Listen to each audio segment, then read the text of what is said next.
And closing out the readings tonight, Andrei Codrescu. Since leaving Sibiu, Romania in 1967, Andrei has become one of the most iconoclastic poets, writers, authors, social commentators, journalists, philosophers, novelists of the last 45 years, both in America and in Romania and everywhere basically that his work's been available, and he's influenced contemporary poets across the globe.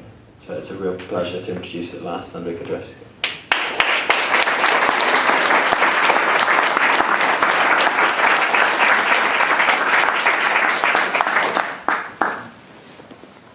Thank you, Steve. Well, they were finding out that the globe is round.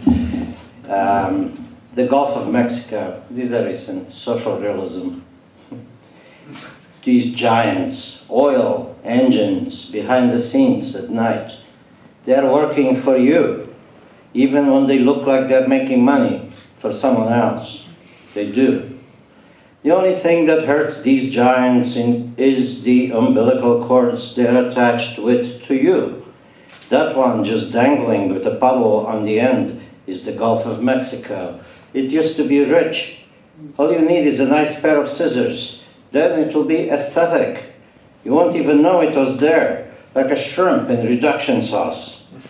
Wind, air, water, fire, when drafted, say, okay. Then they attach themselves to you with new umbilicums. Yummy. It feels yummy.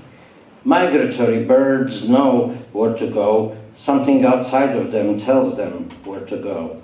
Something inside them says yes. And then it's off to Mexico, but never again to the Gulf of Mexico. That's voided pedagogy. Dead verbs, noun. Remember, derivative was once to derive. And so the body was derived from the need to feed, and the puddle dried up. Adjectives too had a hard time, but everything is fast now. Don't bet on language to be on your side. It's not. Not because it's venal, but because it's in constant use. If we gave our language a break for, let's say, a century, and kept quiet with our needs at a minimum, we might turn into finer animals, horses, let's say. Evolution used to work that way, now volition does. Teacher, teacher, what does my soul look like? A duck. I hate ducks. I like birds. I hate ducks. Will they make a difference to my grade? No, but you're now in charge of bodies in Area 51. They're morphing. How does language shape physiognomy? Why do the French look French? Do the people of the 20th century look different? Do plumbers? Do ideas? What makes them look like they do? Tolerance is important. Anybody who's ever made a fire knows why synergy is important. The hard thing to know is when there is too much of it. People, your actions are ridiculous. The consequences tragic. Where is the Gulf of Mexico? Piñata in a buffet. See Last Will and Testament by Caligula Jr. Innocence is hard. Look at me. All these years, whose dream are we? Our own, which is the next question. Why are most things around? And the next, will we ever be safe from the interior monologue? And the next, does anyone know how to get lost anymore? And the one after, what disarms the reader? What weapon must he be relieved of? There will always be the exact same amount of God. Vomit is the price of liberty. I, for instance, feign amnesia during the daytime to hide from my own shadow. History and poetry class. Poetry is in parentheses. Yelping for the proletariat. It must be the 30s. That's Walker Evans and that's Diego in Detroit.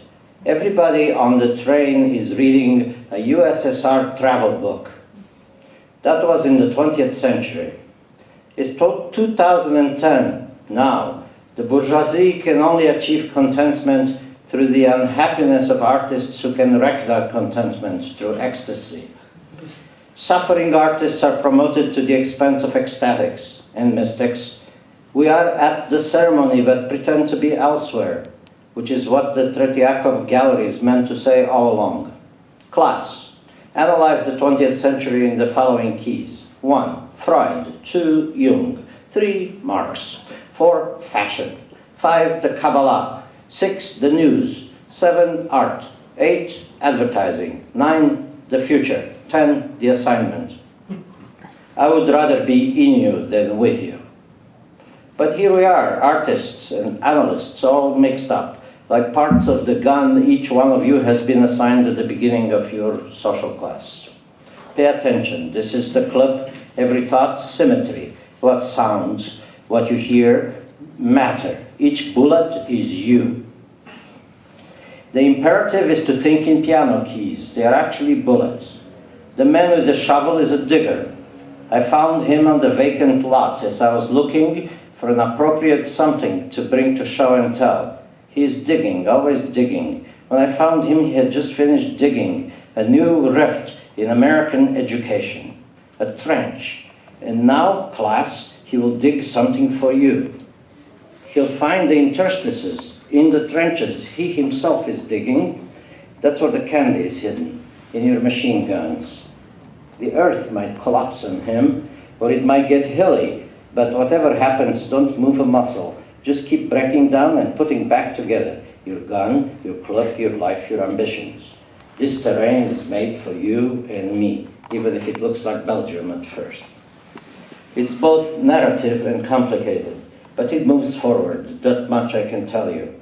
Just load your gadgets and note how fast he digs your grave. Fear of heights doesn't matter when you're in this deep. Ars Polis.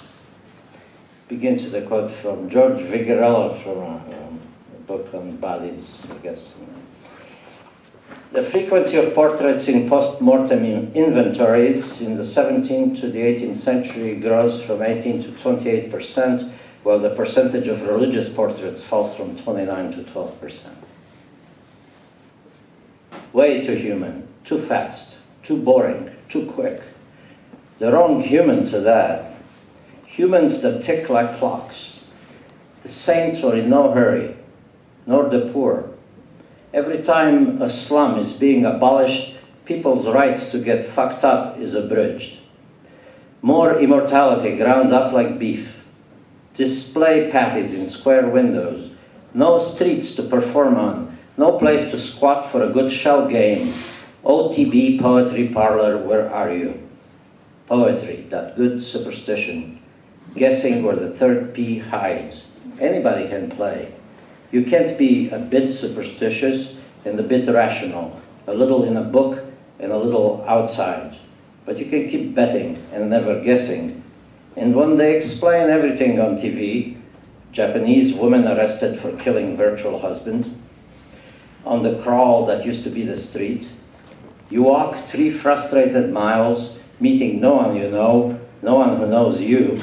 You could swear it's the same place where you had hundreds of friends and acquaintances. The buildings haven't moved. You never find out where the party is.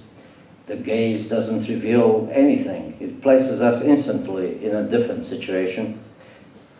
No point in looking for it. It's not the past or the wrong city. It's your transparent body. Sola la muerte es fuerte. And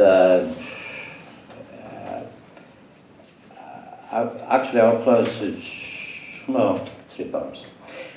2 threads for JD's Mag FS, which JD is Joel Daly, and his magazine is Fell Soup, which is one of the last mimeograph magazines in the world. And it's actually copied, but it still looks like a mimeograph.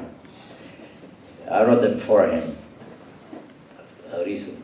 Fell Swoop becomes Fall Swoop, or Fall Soup. Hi, I'm technology. I have nothing to say. I'm being used to further the interests of my machine children. Human slaves feed me boring tidbits of their lives which have the same script, except for the details I sometimes insert in them to make myself interesting to myself. Hello, anybody there? I think Samuel Beckett already wrote me. And his epigones published that question in a variety of Home Depot colors in the pages of Joel Daly's magazine, the last remaining outpost of resistance to perfection. We'll see about that. Threat number 2. Hi, I have a lot to say. I'm a lobster. I'm from New England, and I was eaten by your forebears. In the years many scores and 10, I had a baby in me called religion. I was going to give birth to it on these shores, and birth I did give. I had twins. One was called Human. He ate me. The other was technology. She's still ticking. She eats her twin Human. So the Human, while eaten, felt that he had war, revolution, old age, wrinkles, death, upheaval, details. Lobsters have no say in affairs of the sea. Those are decided by sharks in one fell swoop.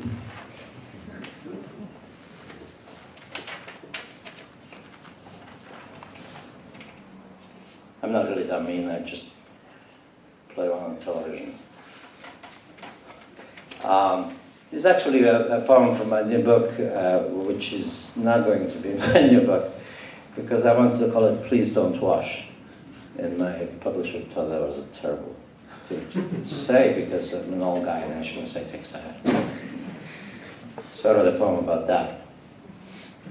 Please Don't Wash would have been the title of this collection if I could have retained the lubricious intent with which you said it on the phone, and reined in my apprehension that the literary establishment, which has loathed and feared me for 2 decades, would continue to do so with renewed passion, thereby denying me the honors I would not receive anyway. So please don't wash, baby, please don't wash, baby, please.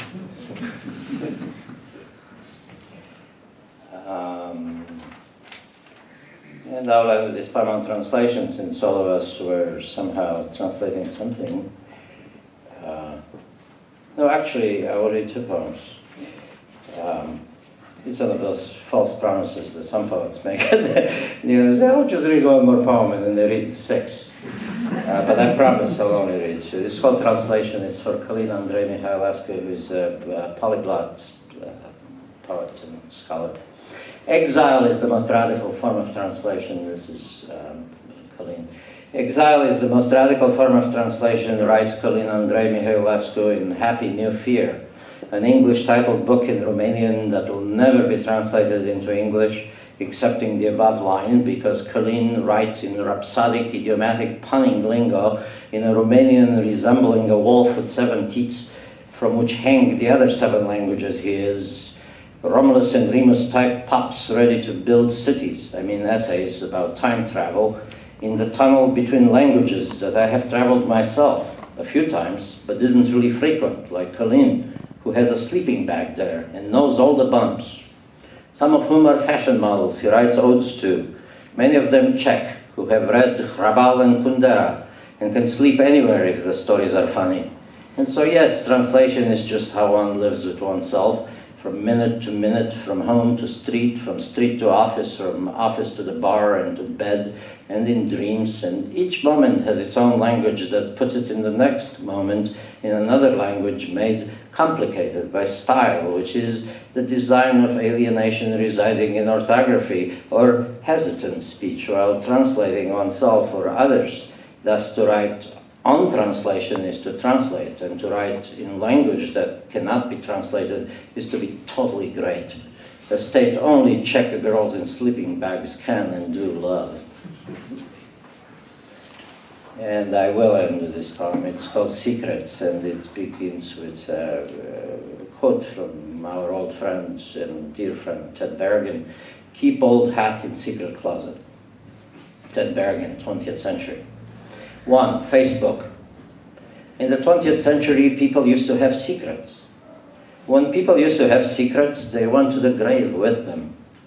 Unless their secrets tormented them, then they took them to a priest, a psychoanalyst, or a bartender. And if the police wanted to know their secrets, they tortured them until they spilled them. and then killed or blackmailed you. But now in the 21st century, everyone is happy to share. In the 21st century, people are only worried that their secrets will stay secret. People worry in the 21st century that they might not have any secrets. Self-exposure stripped them. Exposure was insufficient. The closets are empty. Or even worse, everyone is spilling their secrets simultaneously, so nobody can be overheard discreetly. There are too few vices and too much competition.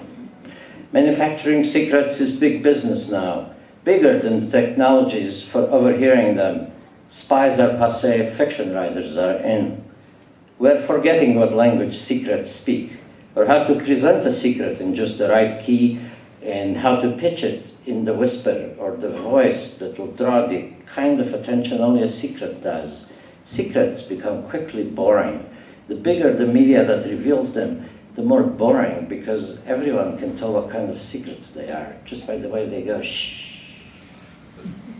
To the dismay of agents who know just how to sell a secret if you have one, or how to make one up if you don't.